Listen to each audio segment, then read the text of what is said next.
Hello दोस्तों, कैसे हैं आप सभी। आप सभी का ही हार्दिक स्वागत और हार्दिक अभिनंदन करती हूँ मैं, प्रीति मंडियाल। तो दोस्तों, आप सब जानते ही हैं, अभी हम बेसिकली जो टॉपिक देख रहे हैं that is here method of literary research, जिसके तहत मैंने आपको दो मेथड बताए थे, बायोग्राफी और bibliography.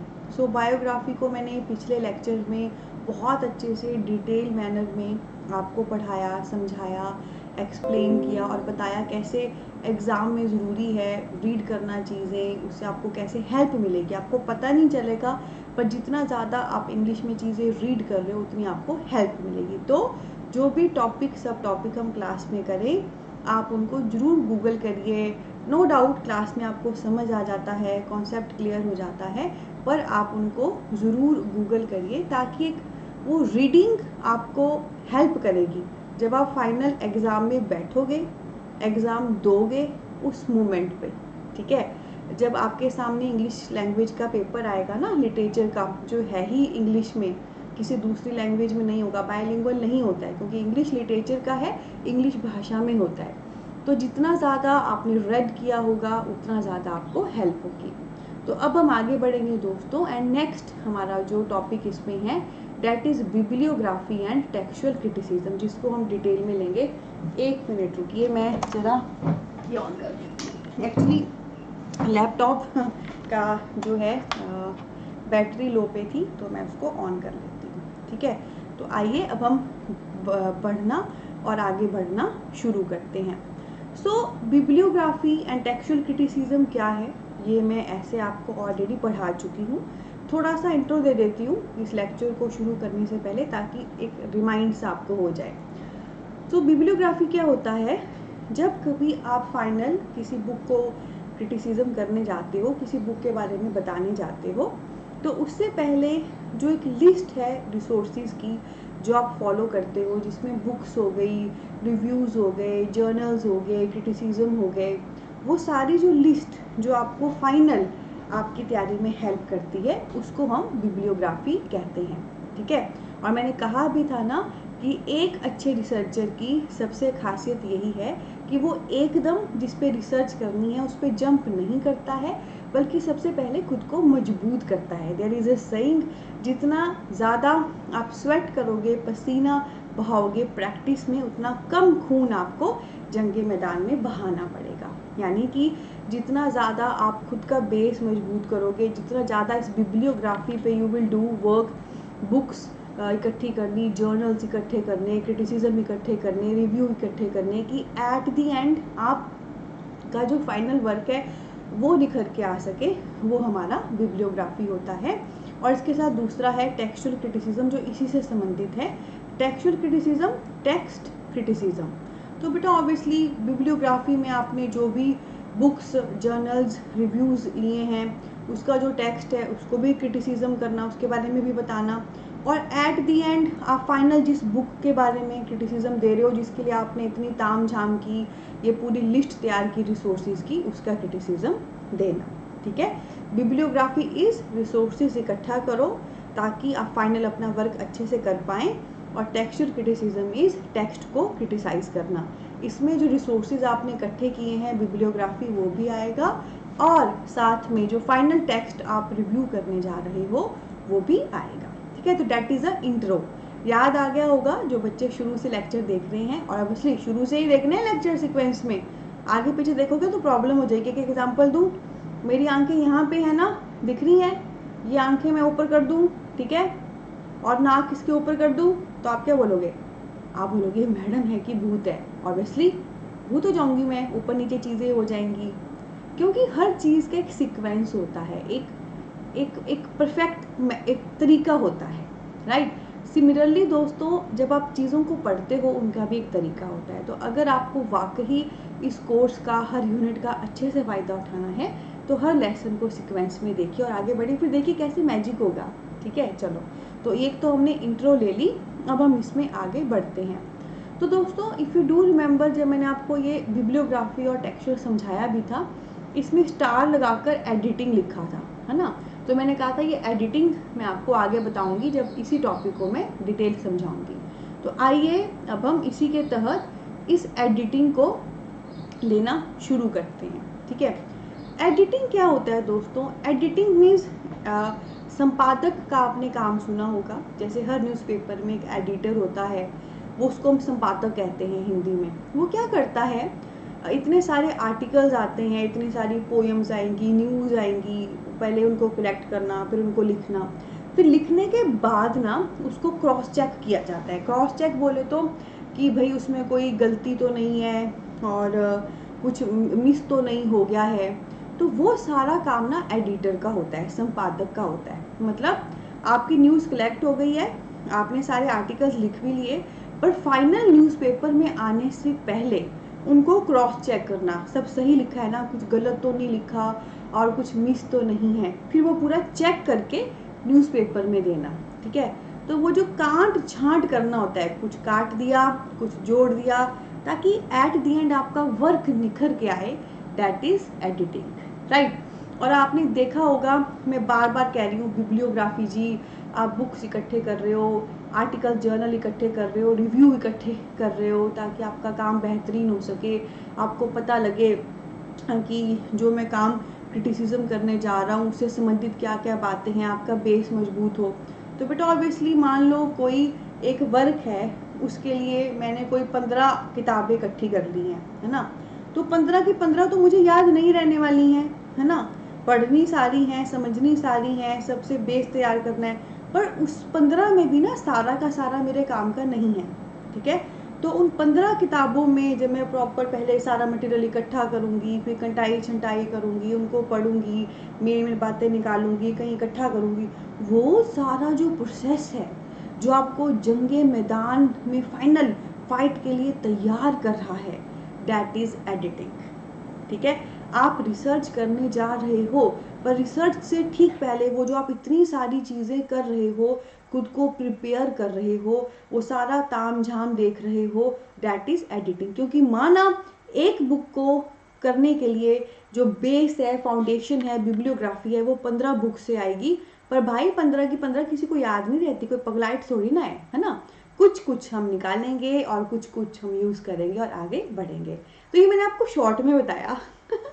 That is a very simple saying, और कहना बहुत आसान है कि जितना ज़्यादा आप प्रैक्टिस में खून पसीना बहाएंगे, उतना जंगे मैदान में खून कम बहाना पड़ेगा। वो कहना आसान है, पर वाकई में ना बहुत बैंड बजती है। पर वो बैंड बजानी कैसे है, कैसे पॉजिटिविटी के साथ प्रैक्टिकल होके आगे बढ़ना है, अपनी तैयारी को मजबूत करना है, वो सारा एडिटिंग में आता है ना। बहुत अच्छी एक इंट्रो दे दी मैंने एडिटिंग की। अब आइए, इस एडिटिंग में दोस्तों बहुत सारे स्टेप्स हैं। 6 points are mention here, then this and then this, बहुत सारे पॉइंट्स हैं। तो आइए इनको बारी बारी से लेते हैं। सबसे पहला पॉइंट है दोस्तों, कलेक्शन ऑफ मटेरियल।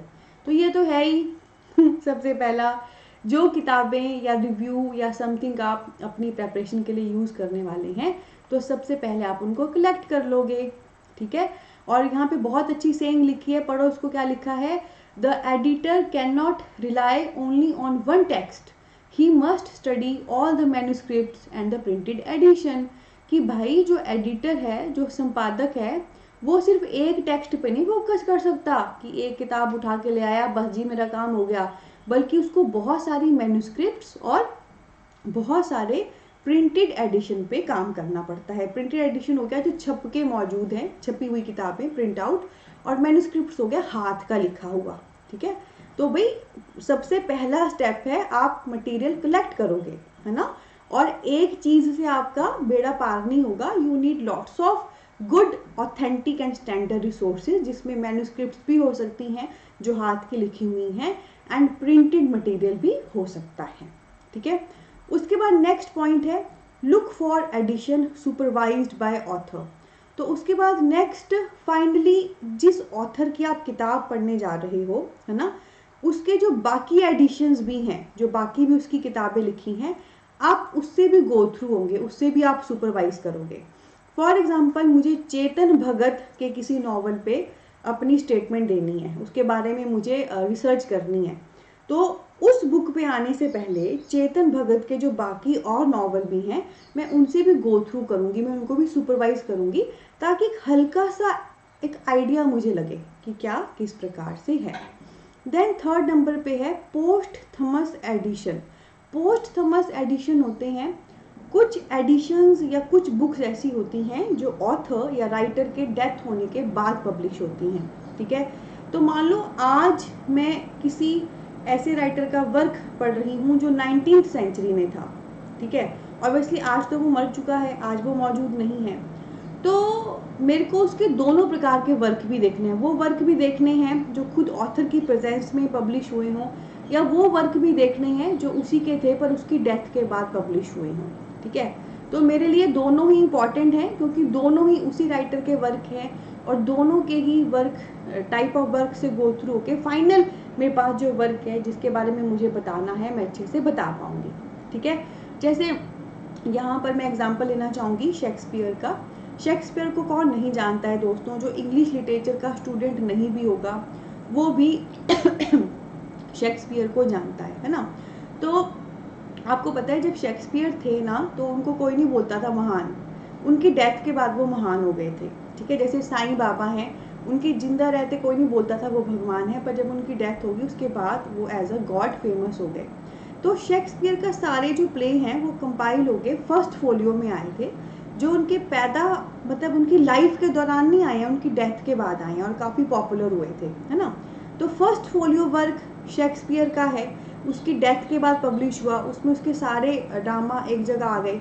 तो वो मेरे लिए उतने ही इम्पॉर्टेंट हैं पढ़ने जितने उसके कोई वर्क उसके रहते पब्लिश हुए हों या आए हों, ठीक है। तो ये सेकंड और थर्ड पॉइंट बहुत इंपॉर्टेंट है। सेकंड है ऐसे वर्क जो ऑथर ने अपने जिंदा रहते सुपरवाइज किए हैं, वर्क कुछ गाइडेंस दी हैं, एंड पोस्ट थॉमस है जो उसकी डेथ के बाद आए हैं। दोनों ही ऑथर के हैं, चाहे उसके जिंदा रहते हों या उसके बाद, तो दोनों ही हमारे लिए ज़रूरी है। और मैंने आपको बताया था ना कि जैसे कोई भी जो वर्क होता है वो उसके राइटर से अलग नहीं है ना। राइटर की छाप उस वर्क पे होती है, तो जरूरी है राइटर को जानना एंड राइटर के बाकी वर्क को भी जानना। हाँ, सारा का सारा फोकस उस पर ना करें, पर फोकस जरूर करें। उसके बाद दोस्तों next point here we have copy text, ठीक है। तो अब आपने क्या है मटेरियल कलेक्ट कर लिया, जिसमें वो मटेरियल भी है जो उसके ज़िंदा होते था या वो मटेरियल भी है जो उसके डेथ के बाद उसका आया है। तो अब आप क्या करोगे, उसमें जो जो आपको लग रहा है मटेरियल की काम का है उसको आप कॉपी कर लो। मैंने क्या कहा था शुरू में, मान लो मैंने अपनी एक बुक पे रिसर्च करना है, उसके लिए मैंने 15 रिसोर्सेज इकट्ठे किए हैं, पर सारी 15 की 15 मेरे काम की नहीं है और कोई भी दिमाग में नहीं रख सकता, कोई पगलाइट थोड़ी ना, कोई पागल थोड़ी ना है ना। पर एट दी एंड उन 15 से गो थ्रू होना, उसमें जो काम का है वो सारा निकालना, शॉर्ट लिस्ट करना, वो उसके काम का है। सो कॉपी पेस्ट में क्या है, जो आपने सारे रिसोर्सेज इकट्ठे किए हैं उसके ज़िंदा रहते हैं उसके बाद जो काम के हैं, उसमें जो जो आपका काम का है उसको आप कॉपी करिए। और यहाँ पर एक सेंटेंस है मैं पढ़ना चाहूँगी, the text that we consider relatively free from errors and which represent the author intention. और कॉपी टेक्स्ट में आप कुछ भी उठा के मत कॉपी करके रख लेना, आप वही रखना जो आपको सही लगे, एक तो जिसमें कोई गलतियां ना हो, ठीक है, और जो ऑथर की ट्रू इंटेंशन को बताए, मतलब जो ऑथर का वाकई मन है ना कहने का, वाकई जो उसकी ट्रू स्पिरिट है राइटिंग की वो बताए, है ना। इसीलिए कह रही हूँ आपने एक वर्क को बताने के लिए 15 वर्क लिए हैं, पर 15 के 15 नहीं काम के हैं, उसमें से गो थ्रू होके थोड़ा थोड़ा काम किया। तो वो जो थोड़ा थोड़ा जिसमें कोई गलती नहीं है और जो ऑथर को पूरा अच्छे से समझा रहा है, जस्टिफाई कर रहा है, उसको आपने कॉपी करके अलग कर लेना है, ठीक है। फिर नेक्स्ट फिफ्थ पॉइंट है कलेक्शन। तो जो भी आपने कॉपी करके इकट्ठा किया है आप उसकी प्रॉपर कलेक्शन कर लो, ठीक है। And comparison of all text in detail. और जो जो आपके पास कॉपी टेक्स्ट जो जो किस किस बुक से जो जो मटेरियल आया, किसी बुक से कुछ आया, किसी से कुछ आया, जिसमें मैंने क्या बातें कही हैं, 2 बातें हैं, गलती कोई ना हो और ऑथर की ट्रू इंटेंशन को बताए। फिर वो जो आपने जिस जिस रिसोर्स से लिया है आप उसको कंपेयर करो, उसको समझो, क्योंकि ना जितना आप डीप जाओगे सिस्टमैटिक और प्रॉपर तरीके से, उतनी आपकी वर्क, उतना आपका रिसर्च बेहतरीन होगा, ठीक है। आपने प्रॉपर कलेक्शन कर ली मटेरियल की, आपने प्रॉपर मटेरियल कॉपी पेस्ट भी कर लिया जो जो आपको सही लग रहा है, फिर आपको उसको कलेक्ट करके कंपेयर भी करना है, फिर आप उससे और आगे बढ़ोगे, आपको और अच्छे से पता लगेगा। पहले आपने एक एक वर्क से कुछ कुछ मटेरियल निकाल के कॉपी पेस्ट किया, उसके बाद वो जो आपने कॉपी पेस्ट किया आप उसमें डीप समझ रहे हो, चीज़ों को एनालाइज कर रहे हो, वो आपका कलेक्शन में आएगा, तो आपको और डिटेल में अच्छे से पता लगेगा। फिर 6 पॉइंट यहाँ पे है अमेंडेशन। अमेंडेशन मीन्स करेक्शन या अल्टरेशन। तो देखो, जब आपने कॉपी किया है टेक्स्ट 4th पॉइंट में, नो डाउट आपने यही कोशिश की कि कोई गलती ना हो किसी चीज़ में, और जो वाकई ऑथर को ट्रूली बताया आप उसी को कंसीडर करो। 5th पॉइंट में आपने उसी को कलेक्ट किया सारा, उसी को आप कंपेयर कर रहे हो। फिर क्या होगा, जब आप कंपेयर करोगे, हो सकता है किसी पॉइंट पे आपको लगे कि ये चीज़ सही है, ये चीज़ गलत है, यहाँ पे कुछ चेंजेस करने चाहिए, तो आप उसको सही कर सकते हो, आप उसको करेक्ट कर सकते हो। वो जो सही या करेक्ट करने का जिम्मा है वो अमेंडेशन में आएगा, ठीक है। करेक्शन या अल्टरेशन इसे बोलते हैं, ठीक है। जैसे आपने सुना होगा, हम बोलते हैं ये एक्ट ऑफ अमेंडमेशन, मतलब ये एक्ट अमेंड हो गया है। तो जैसे संविधान, हमारा कॉन्स्टिट्यूशन तो पहले का ही बन गया है गवर्नमेंट का, पर समय के साथ साथ समाज बदल रहा है, चीज़ें बदल रही हैं, लोगों की ज़रूरतें बदल रही हैं, तो फिर हमें साथ साथ में ढलना पड़ता है, हमें चीज़ें चेंज करनी पड़ती हैं। तो वो चेंज एक्चुअली में एक करेक्शन होती है, आप चीज़ें करेक्ट कर रहे हो, ठीक है। तो माना 4th पॉइंट में आपने कॉपी टेक्स्ट किया, आप सही सही कॉपी टेक्स्ट कर रहे हो, कुछ गलत नहीं कर रहे, पर फिर भी 5th पॉइंट में जब आपने चीज़ें कलेक्ट की, उनको आप प्रॉपर कंपेयर कर रहे हो, उस पॉइंट में ऐसा हो सकता है आपको लगे कि यार यहाँ पे ना ये चीज़ सही नहीं है तो इसको कर लेते हैं, ये चीज़ सही नहीं है इसको ठीक कर लेते हैं, तो that will be the 6th point. आप उसे कलेक्ट करोगे, कलेक्शन करोगे, करेक्शन करोगे आप उसको, या अल्टरेशन करोगे। कपड़े अल्टर करते हैं, सुना है ना? अल्टर का मतलब क्या होता है, आप कपड़ों की कटाई छटाई करा के उसे ठीक कराते हो अपने अकॉर्डिंग, अल्टरेशन है ना। कपड़े अल्टर कराने, कपड़े ठीक कराने हैं। करेक्शन, चीज़ें करेक्ट करनी है, अमेंडेशन। जैसे ही आपने कलेक्ट किया, आप उसमें कंपेयर कर रहे हो, जहाँ पे आपको लगे करेक्शन की जरूरत है, अमेंडेशन की जरूरत है या अल्टरेशन की जरूरत है, आप उसे करिए।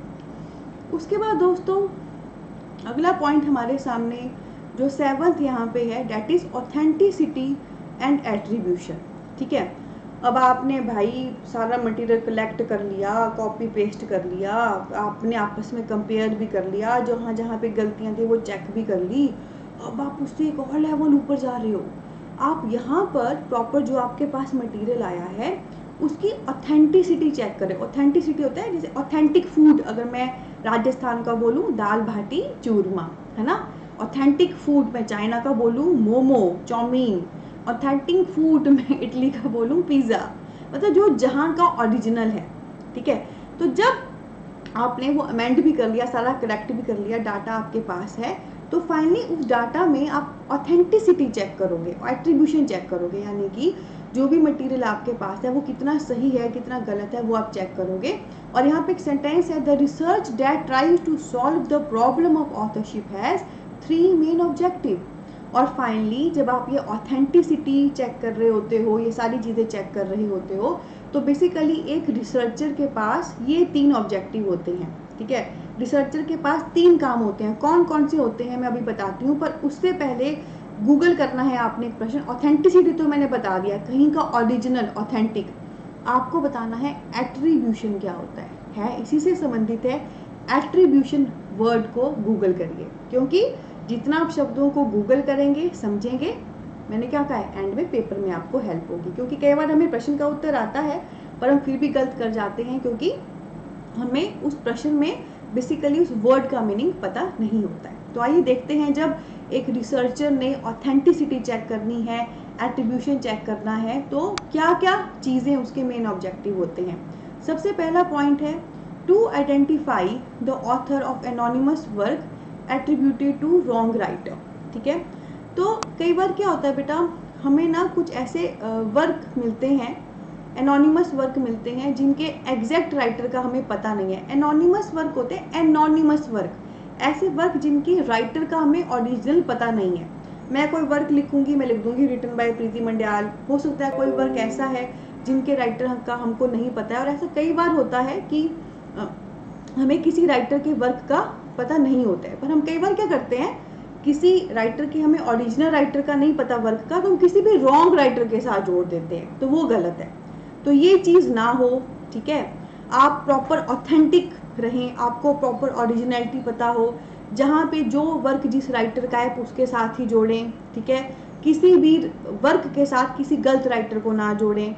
उसके बाद to decide which part of a work written by 2 और more author belong to him.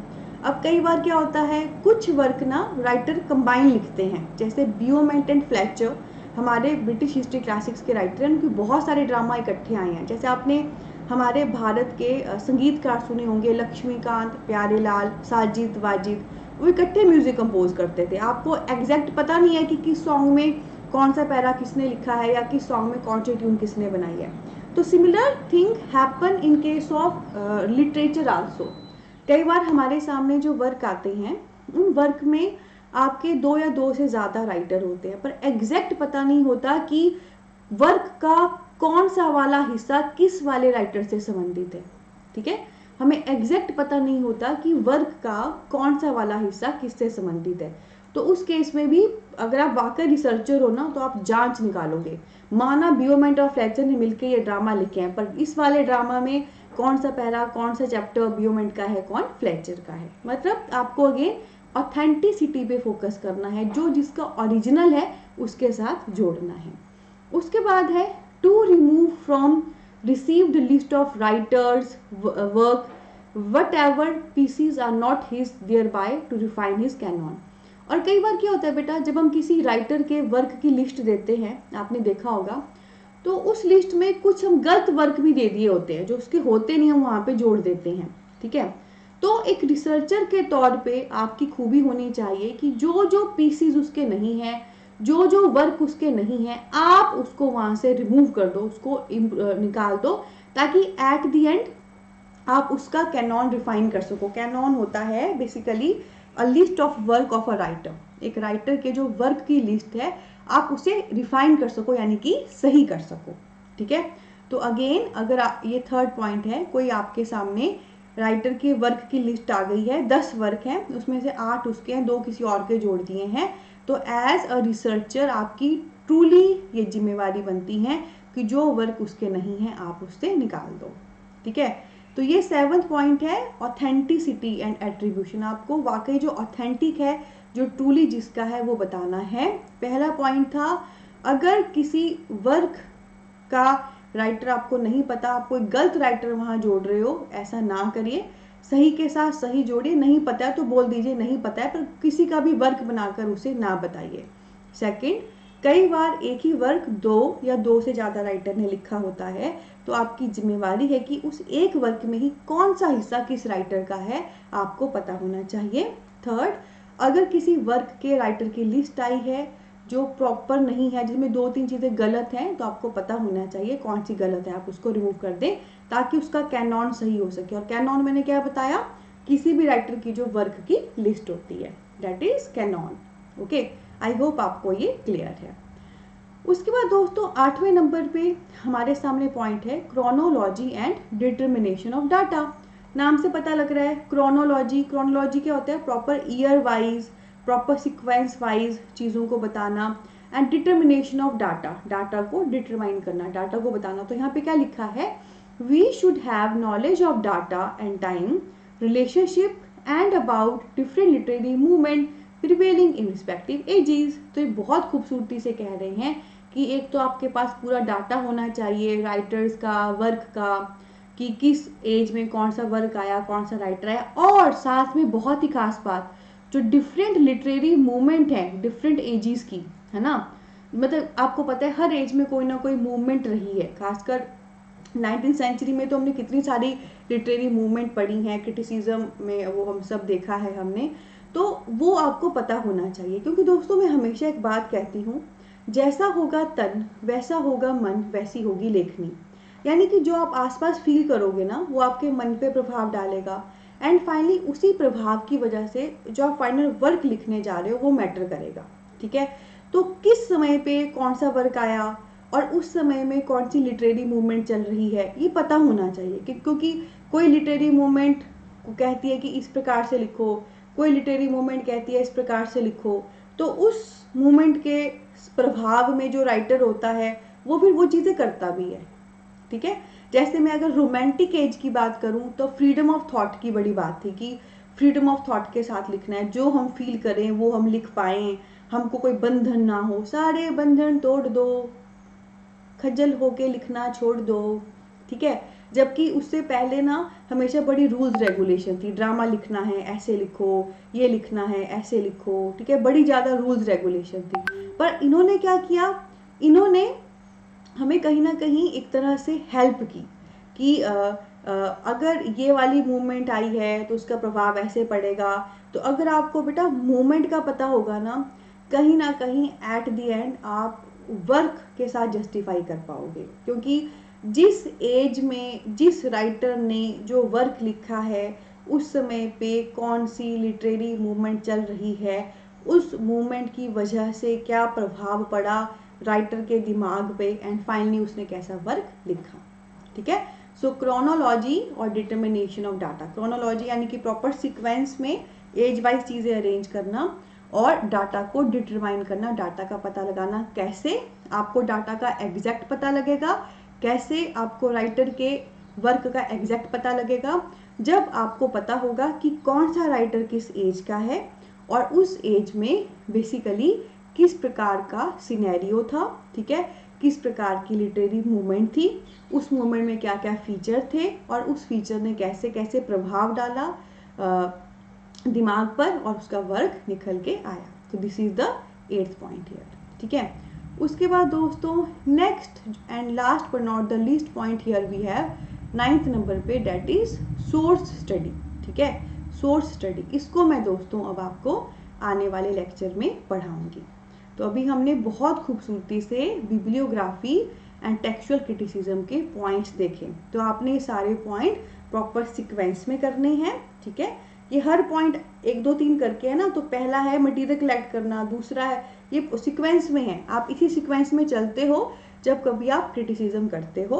और दूसरे नंबर पे मेन फोकस आपने जो है कॉन्सेप्ट बिल्डिंग पे, फाउंडेशन बिल्डिंग पे करना है। ठीक है, तो इसी नोट पे लेती हूँ अलविदा। बहुत सारा प्यार और ब्लेसिंग, और दोस्तों खुद भी आइए और इंडिया के इस सबसे पहले pocket friendly education app pocket पढ़ाई को घर घर पहुँचाइए। हमारा नारा है #डेमोक्रेटाइजिंग द एजुकेशन इन इंडिया, पढ़ाई हर घर घर पहुँचे, सबके सपने पूरे हों। बहुत सारा प्यार और बहुत सारी ब्लेसिंग। Take care.